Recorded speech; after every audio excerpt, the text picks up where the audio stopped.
मिट्टी एक कुदरती वसीला है। हम खेती बाड़ी के लिए मिट्टी का इस्तेमाल करते हैं।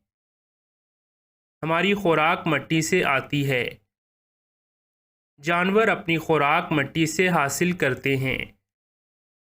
मिट्टी आलूदा हो रही है। हम ज़मीन पर कचरा फेंकते हैं। फैक्ट्रियाँ प्लास्टिक को मिट्टी में फेंकती हैं। ये फसलों को गैर सेहतबख्श बनाता है। हमें अपनी मिट्टी के वसाइल की हिफाजत करनी चाहिए। हमें कूड़ेदान का इस्तेमाल करना चाहिए।